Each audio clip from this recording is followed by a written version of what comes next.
dobry, witam Was serdecznie na Overdrive Fan Studio, a w dzisiejszym materiale zapraszam do prezentacji tego oto elektronicznego zestawu Millennium MPS 850. Także tuż za czołóweczką zapraszam do prezentacji. Łapeczka w górę, subskrypcja, dzwoneczek. And if you are not from Poland, don't worry. We can make it right. Dobra, lecimy, czołóweczka. 1, 2, 1, 2, 3.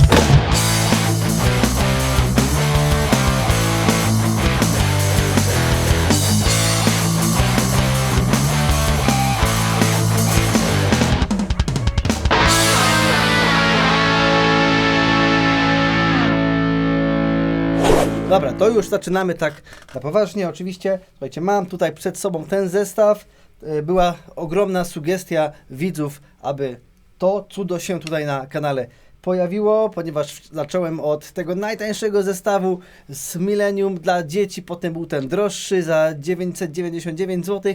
Ostatecznie skończyłem na tym takim, który już całkiem jest spoko, ten z końcówką, co tam było, 150, no ale teraz mamy MPS 850. Słuchajcie, zestaw bardzo interesujący, z dużymi możliwościami i domyślam się, że ten materiał będzie absolutnie długi, ponieważ sporo jest tutaj do powiedzenia i bardzo możliwe, że i tak będę musiał to podzielić na dwa materiały, albo nawet i nie zdążę wszystkiego powiedzieć. No te proste zestawy były takie proste w konstrukcji, że szło przelecieć wszystkie 10 czy 12 barw, raz, dwa i tyle. A tutaj jest po prostu tego cała masa. Powiem Wam, że nie mogłem sam się doczekać sprawdzenia tego instrumentu, ponieważ wydaje się naprawdę być parametrycznie mega fajny. No bo co, mamy tutaj pełne pady siateczkowe, łącznie ze stopką, która jest z siatki, do której możemy sobie przymocować dowolną stopę, dowolny mechanizm stopy, czy pojedynczy, czy podwójny, czy potrójny, jaki posiadamy. 10-calowy pad werbla, florki również takie same, a tomy są 10-calowe na siatkach. Naciągi mają takie fajne gumowe obicie na obręczach. To są prawdziwe obręcze, dzięki temu nie słychać takiego dużego stukotu. No i co, mamy tutaj hi-hat, który wygląda jak hi-hat, właściwie jest on na prawdziwym statywie hi-hatowym. Crash z funkcją tłumienia. Drugi, trzeci, znacznie ta funkcja tłumienia lepiej działa niż w tych tańszych zestawach. Oraz ride, właściwie z aktywną kopułką. A jak się mocniej uderzy, to też słychać różnicę. No i co jeszcze jest ważne, te talerze są dwustrefowe. Słyszycie? Dwie różne barwy można ustawić. Czyli słychać, jakbyśmy uderzyli kątem, ale to nie wszystko, ponieważ same tomy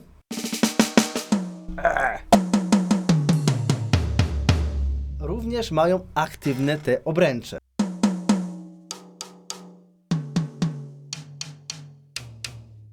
Słyszycie? Słychać tak, jakbyśmy obstukiwali właśnie obręcz prawdziwego bębna, czyli tak naprawdę słynne Late in the Evening Paula Simona, zagrane przez Steve'a Gadda, można również zagrać.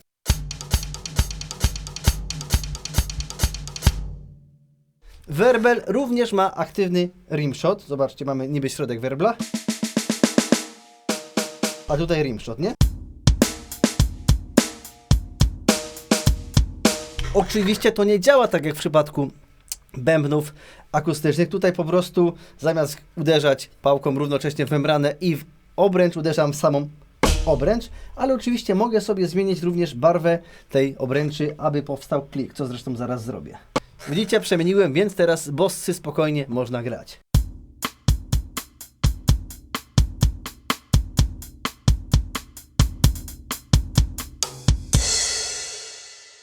No, ciekawostką tutaj jest hi-hat, a może ja zmienię kadr trochę, co? Bo tak słabo widzicie.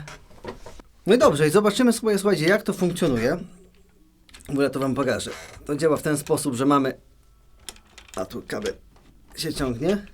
Mamy talerz z podłączonym kablem, a tutaj mamy taki czujnik, który jakby wtedy weryfikuje, co się z tym hi-hatem nam tutaj dzieje. Więc nie są to dwa talerze, tylko jeden.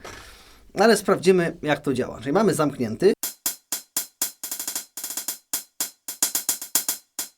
I powoli otwieram nogą do góry.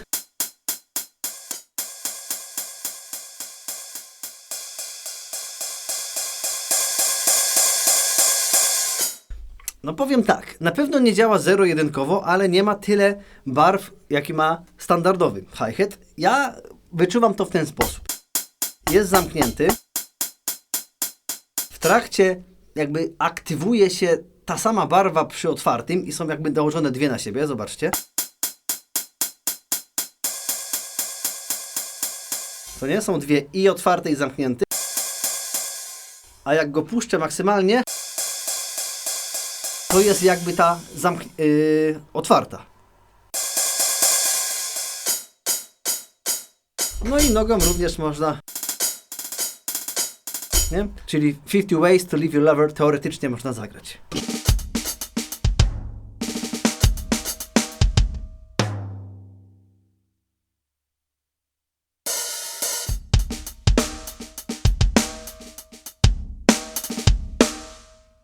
Dobra, a teraz zobaczymy, jak nam się pałka odbija od tych siatek i jak łapią te triggery.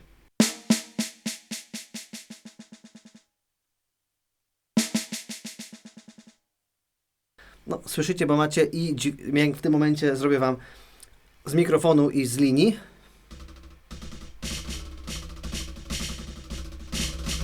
Gram tremolo.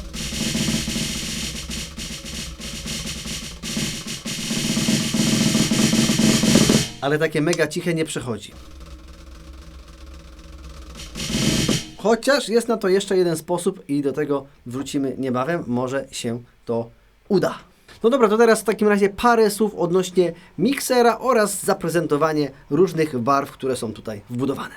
Lepszego kadru póki co na to nie znalazłem. Zobaczcie, mamy tutaj po pierwsze wbudowany mikserek, stopa, werbel, wszystko jest podpisane, więc mogę sobie pomóc, jeżeli któraś z partii jest po prostu za głośna.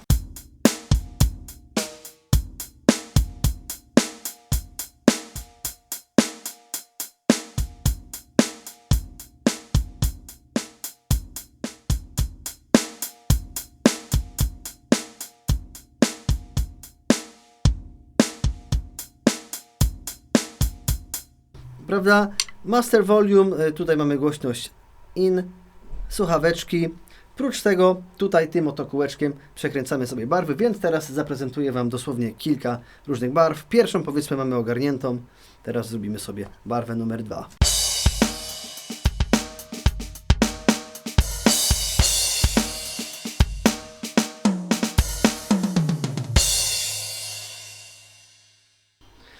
Coś do funka.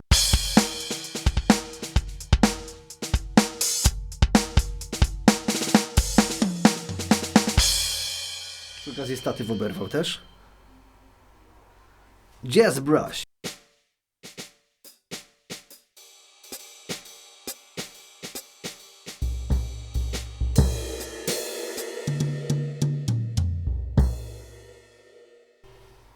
Dance.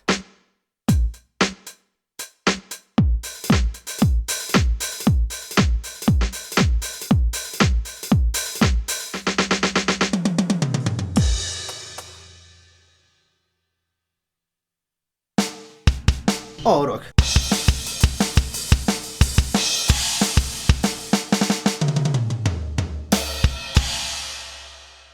No, jest tego sporo. O, coś elektronicznego.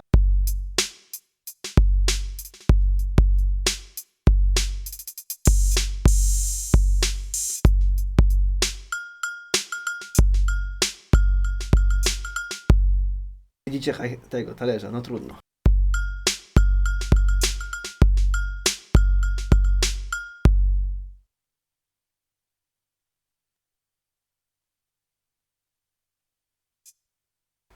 O, teraz coś więcej widzicie.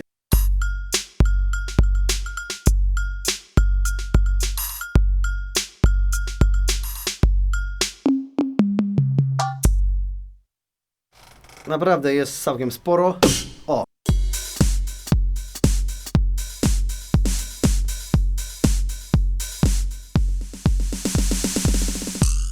O.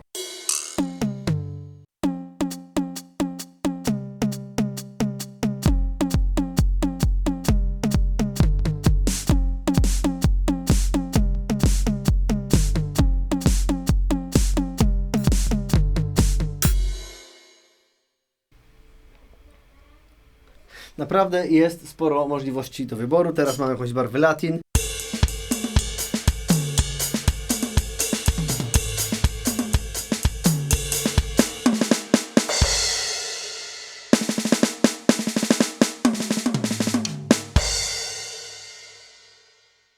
Room to taki...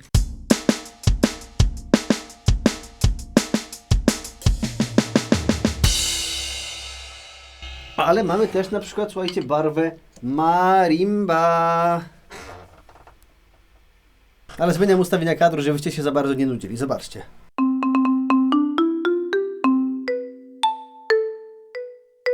Tylko trzeba obczaić, co gdzie jest.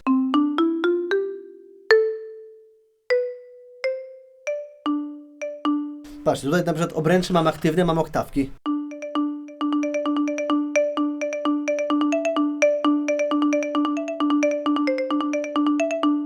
No ale teoretycznie, jak coś trzeba, to trzeba to 100 lat można babci zagrać.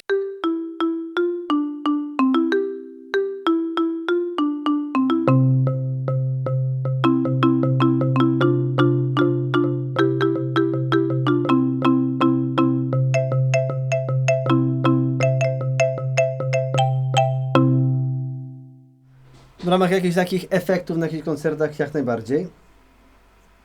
Tutaj mamy jakiś percussion.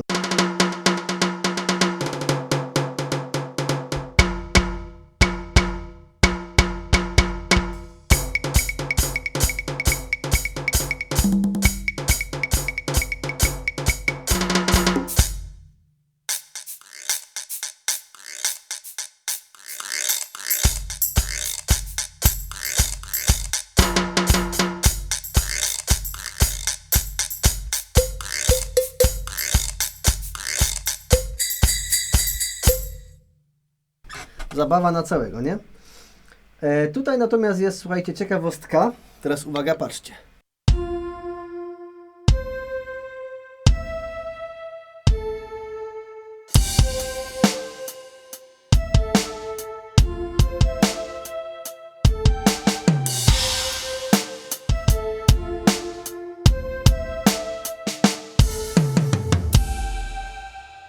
Otóż jest możliwość doprogramowania do barwy instrumentu dodatkowy song, czyli jakąś tam melodię, która poszczególnymi, powiedzmy, dźwiękami jest wyzwalana. Zaraz Wam zresztą pokażę, tylko muszę zmienić to w ustawieniach modułu. To teraz Wam by wypadało zmienić kadr znowu, nie? Zobaczcie, tutaj w ustawieniach modułu mam akurat w wyborze Pad Song 84.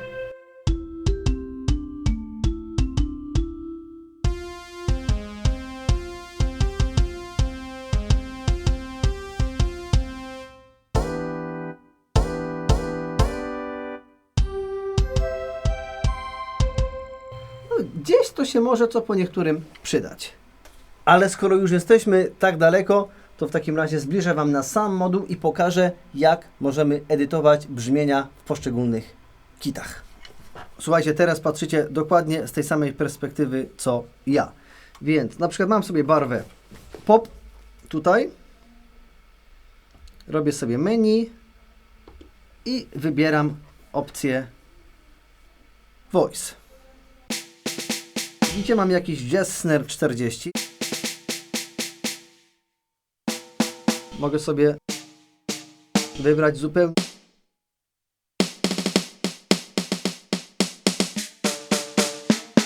jakiś orkiestral. I tak z każdym instrumentem. Stopka, vintage, hip-hop, z hi-hatem, funk band 52, standard jazz. Także tych zestawów jest do wyboru. No i zobaczcie, a propos właśnie talerza. Widzicie, uderzam tutaj, mamy jedną barwę, a tutaj drugą, to sobie mogę wszystko zmienić. Ale to jeszcze nie wszystko, ponieważ każdego instrumentu mogę sobie zmienić panoramę. I macie teraz nagrywanie stereo, więc sprawdzimy to.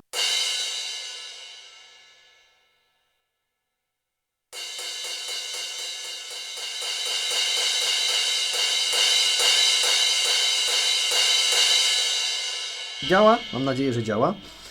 A dodatkowo możemy sobie zmienić pitch, czyli możemy sobie dany instrument podstroić.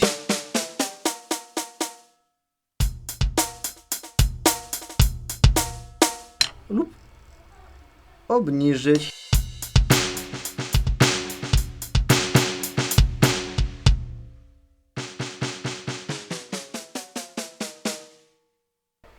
Możemy dołożyć reverbu, więcej bądź mniej.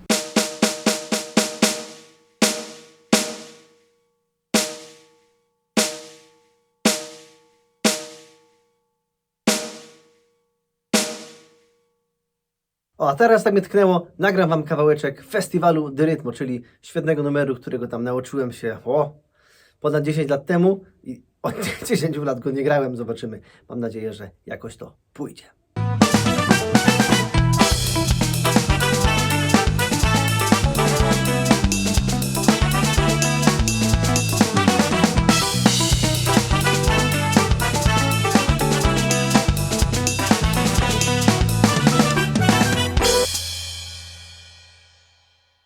W samym module mamy również wbudowaną całą bibliotekę podkładów, które możemy sobie puścić i razem z nimi grać. Oczywiście tutaj słyszycie partię bębnów, ale mogę ją sobie oczywiście wszelkimi ustawieniami również wyciszyć. Teraz zrobiłem odwrotnie. Ściszyłem akompaniament, a... No, odwrotnie musi być, dobra. Ściszyłem akompaniament, a powinienem ściszyć bębny.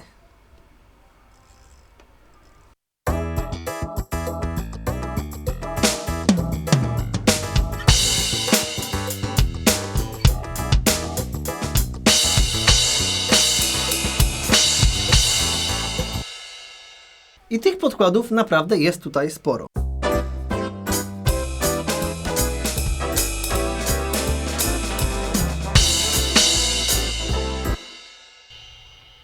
Dance pop.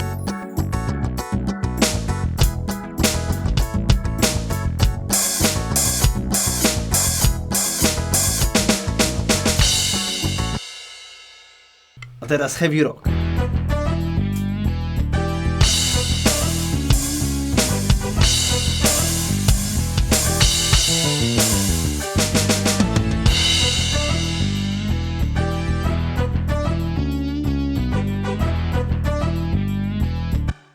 Dodatkowo mogę też sobie włączyć metronom, który mi pod to gra, aczkolwiek tutaj metronom jest ustawiony tak, że idzie w słuchawki. Więc fajnie, bo możecie grać sobie z podkładem. Sygnał w linię idzie bezpośrednio w przody, a Wy macie metronom na słuchawkach. Teraz go akurat przestawię, żeby był na przodach. Słyszycie? I do tego podkładzik.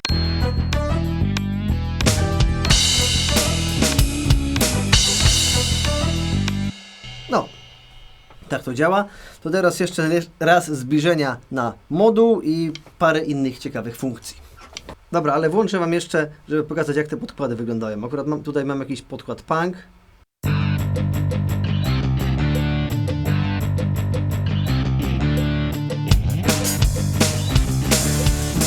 Takie trochę Ramones. Włączam klika.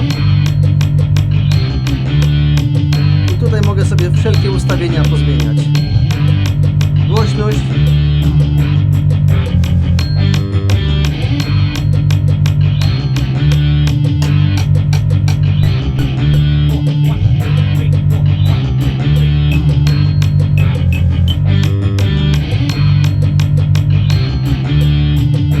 Teraz idzie dźwięk z metronomu tylko na słuchawki.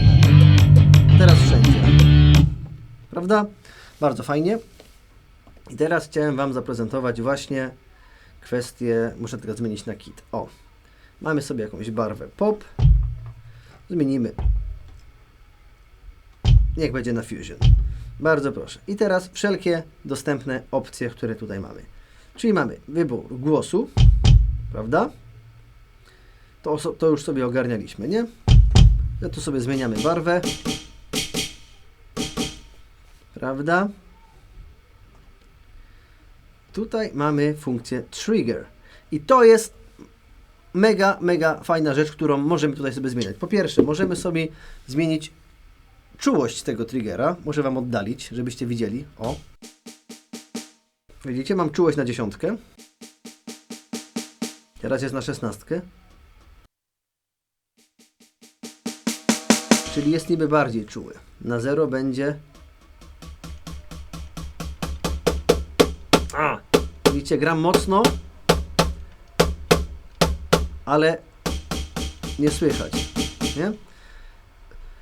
Czułość rimu. To jest... To są wszystkie rzeczy odnośnie rimshota. Natomiast threshold to jest coś, co potrzebowaliśmy. Threshold to jest jakby ta bramka. Czyli zobaczcie, mam teraz threshold na 8, a gram tak samo. Zrobiłem na 16. Przestał mi łapać te dźwięki. I dzięki temu, teoretycznie, zagram teraz dźwięki, których nie będzie słychać. Widzicie? Obniżę threshold niżej. Na 1. Hurra!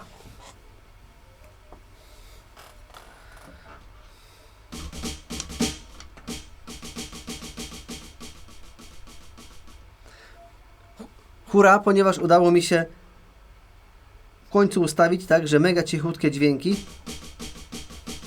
będą słyszalne. Co prawda, takie mikro ciche, jak właśnie teraz robię,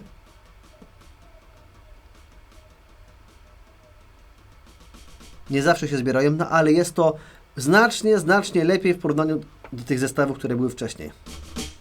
Tremolo.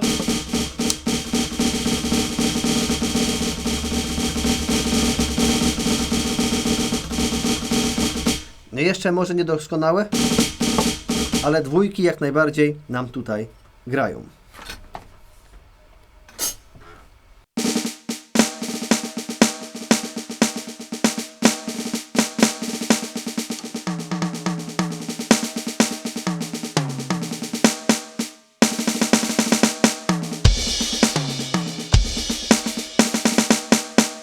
Można to fajnie ustawić.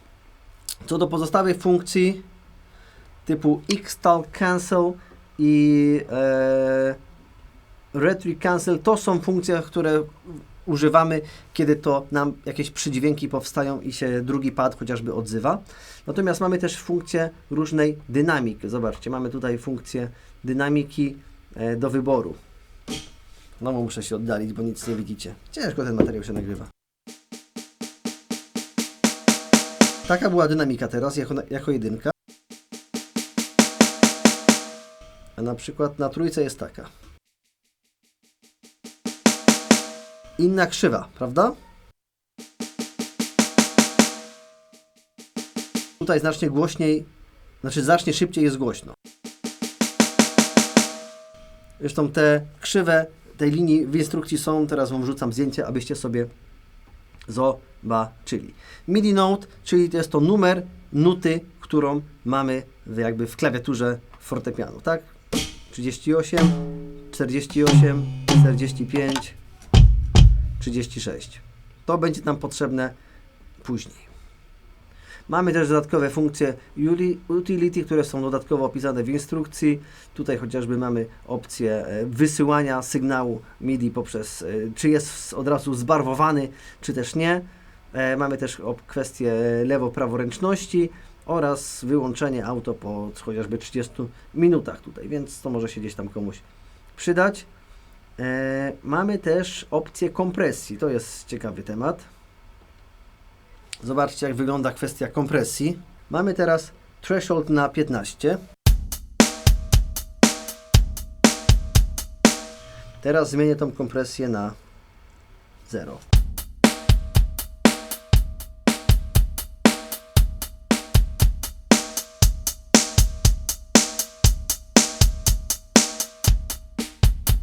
Inaczej się ta kompresja odzywa, prawda? Tak samo mamy tutaj gain.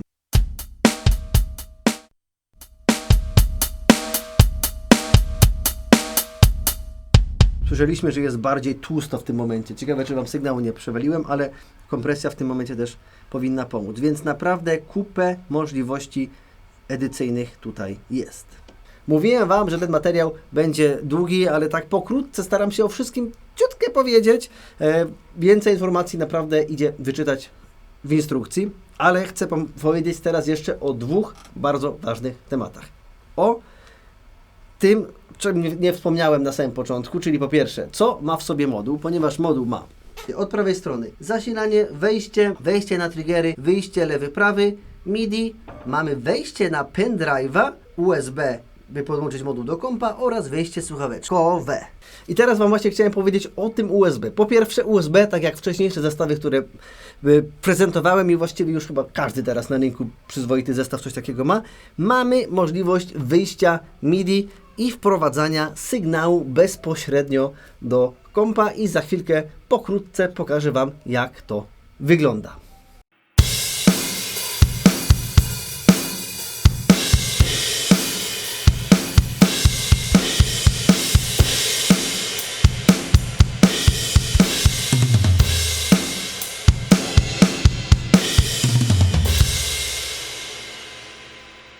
I o to, słuchajcie, chodzi. Słuchajcie, można nagrywać płyty z zawodowymi samplami. Wystarczy, że bębniarz usiądzie, wprowadzi sygnał MIDI tutaj, potem na kompie go można obrobić, podgłosić, ściszyć, wyrównać, podmienić, po prostu absolutnie wszystko, jak widzicie, pięknie, ładnie to wszystko w cegiełkach nam się prezentuje. Co prawda pamiętajmy, no nie zrobimy takiej artykulacji i takiej różnorodności barwowej, jaką mamy w zestawie akustycznym, ale do konkretnego takiego zero-jedynkowego grania, najczęściej rockowego, popowego, jak najbardziej się to sprawdza. Akurat tu się przyznam, że moi koledzy z punkowej kapeli wypożyczyli te bębny, bo chcą nagrywać płytę. Nagrają sobie MIDI, podstawią odpowiednio sample i będzie po prostu miodzio.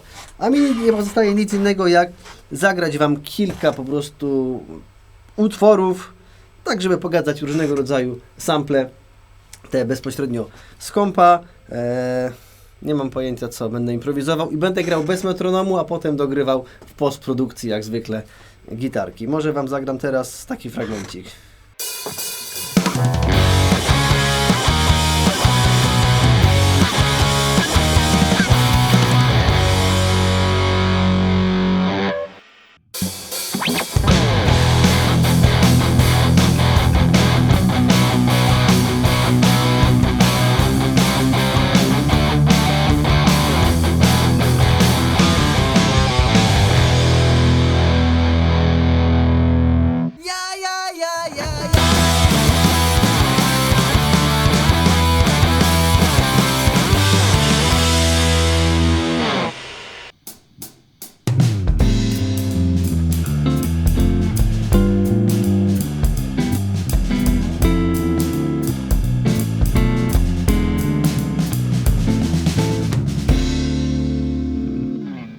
Dobra, ale muszę Wam pokazać jeszcze jedną absolutnie fantastyczną rzecz a propos tego zestawu, która blow my mind. Oprócz tego, że mogę wyprowadzić z niego sygnał do kompa i tam podmienić sample, to mogę do niego wgrywać własne sample oraz własne podkłady. I to jest absolutnie fantastyczne, jeśli chodzi o tą klasę sprzętu. Wow, wow, wow. I teraz zobaczcie, oczywiście postanowiłem nie zrobić niczego mądrego, tylko się troszeczkę powygłupiać. Nagrałem dla Was specjalnie wczoraj sample.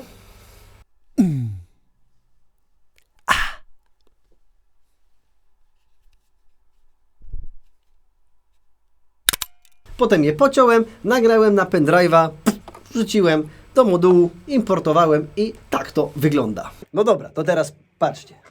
Przepisałem pierwszy do stopy, drugi do werbla, trzeci do hi-hatu.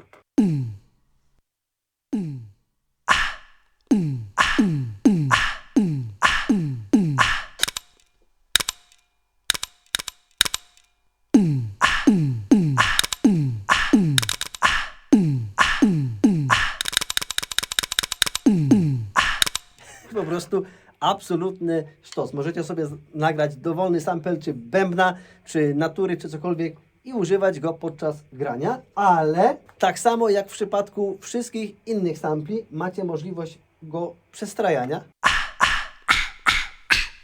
To ja, tylko...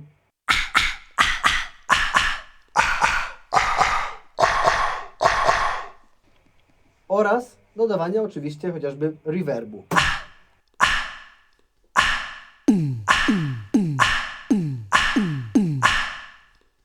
Cudownie, po prostu cudownie. Można się bawić, wygłupiać, ale to może być absolutnie fantastyczny patent do samplowania utworów na żywo, na koncertach. Absolutny sztos. Uważam, że jest to mega, mega fajne. Co prawda miałem troszeczkę problemów, chyba mi z 1,5 godziny zajęło, żeby doprowadzić te sample do tego stanu, ponieważ tutaj, aby to wszystko się zgadzało, trzeba odpowiednio sformatować tego pendrive'a właśnie w module, przygotować pliki odpowiednich, powiedzmy, parametrów, czyli tam musi być plik mono, musi być tam 48 tam kHz. To wszystko jest w instrukcji dobrze opisane i jak dobrze się ten temat podejmie, to naprawdę działa to absolutnie fantastycznie. No dobrze, w takim razie czas na podsumowanie, jak ja to wszystko widzę. Powiem Wam, że jak za tą cenę, to jest tam około 2700 zł, o ile się dobrze orientuję, albo 2600, to jest to absolutnie fantastyczne rozwiązanie. Oczywiście ma pewne swoje niedoskonałości, tak jak te tematy, że tej mikrodynamiki cichej nie można zrobić, no ale w tej cenie uważam, że jest to naprawdę mini, jak to powiedzieć, niedociągnięcie, tak? Chociaż bardzo możliwe, że jak jeszcze by się trochę w tych ustawieniach posiedziało, to można byłoby z tego coś trochę bardziej wycisnąć. Tak czy inaczej, uważam, że absolutny sztos. Funkcja, zwłaszcza samplowania z zewnętrznymi samplami bezpośrednio tutaj w module, no to jest hit. Tutaj jeszcze też warto dodać, że moduł ma możliwość nagrywania partii perkusji, o czym zapomniałem wcześniej. Możemy nagrać to, co sobie gramy i zapisać to jako plik MIDI w module, bądź jako plik MP3 na pendrive'ie. Możemy sobie tego pendrive'a potem szczytać do kompa, więc teoretycznie nawet jak ktoś nie ma jakichś możliwości nagraniowych, to może to zrobić dokładnie w taki sposób, bezpośrednio nagrywając sobie MP3. Siateczki są, talerze są, funkcja tłumienia, ride 3-strefowy, hi-hat na prawdziwym statywie, naprawdę fajnie. Jeśli chodzi o ramę, no mi nie stworzyło jakiegoś większego problemu. Czuć, że to nie jest jakaś wybitnie sztywna rama, ale uważam, że jak najbardziej sprawdza się. Teraz co do modelu 750, przyznam Wam się szczerze, że myślałem, że 850, a 750 to jest to samo, tyle, że 750 nie ma dodatkowego toma i talerza. Okazało się, że nie. Chodzi o to, że tam jest też troszeczkę inne rozwiązanie modułu. Moduł jest po prostu biedniejszy, ma podobne funkcje, też ma mikser, ale między innymi nie ma właśnie tej funkcji tego nagrywania, zgrywania na pendrive'a poprzez USB. No i też z tego, co na szybko czytałem, nie ma możliwości przestrajania tych poszczególnych sampli, chyba że tego gdzieś tam nie napisali, więc no tak może być. A różnica tak naprawdę jest niewielka, bo tamten kosztuje chyba 2,100 czy 2,200, a tutaj 2,700. No to absolutnie mega. Jeżeli byście chcieli dokonać zakupu tego zestawu, a serdecznie go Wam w tym momencie polecam, uważam, że jest to bardzo fajny produkt i za taką kasę absolutnie wiele nam tutaj możliwości daje. Link macie w opisie oraz w komentarzu, a ja też nie ukrywam, że korzystając z tego linku, który macie w opisie, wspomagacie moją działalność tutaj na kanale, że będę bardzo wdzięczny. A jeżeli ktoś z Was by chciał tę oto perkusję wypożyczyć na miesiąc, 2, pół roku, na koncert, cokolwiek, to na Muzyczne Graty również jest taka możliwość, więc Was zapraszam do wypożyczalni instrumentów muzycznegraty.pl. A ja co? Dziękuję serdecznie patronom kanału za wsparcie. Oczywiście każdy z Was również może zostać patronem kanału i mieć wpływ na mój dalszy rozwój i mnie wspierać. To wszystko sobie możecie poczytać, a ja zapraszam również na TikToka, Instagrama, Facebooka, na Overdrive Fan Studio i OFS Pawson oraz takie moje inne różne poboczne projekty. Też miałem przeogromny fan, chociaż ten materiał nagrywałem, powiem Wam, że chyba z 6 czy 7 godzin, bo jeszcze musiałem ogarnąć parę tematów. Montaż na pewno nie będzie krótszy, więc sporo pracy przede mną. Dziękuję Wam serdecznie. Życzę Wam wspaniałego dnia i do zobaczenia w kolejnych materiałach na Overdrive Fan Studio. Jak macie jakieś pytania, jakieś ciekawe tematy perkusyjne również, które byście chcieli na kanale zobaczyć, to śmiało piszcie, a druga część materiału, w którym opowiem właśnie o samplowaniu, o nagrywaniu, myślę, że też lada chwila na kanale będzie. Do zobaczenia, łapeczka w górę, subskrypcja, dzwoneczek i już kończę gadać, bo już chyba za dużo gadam. Pa!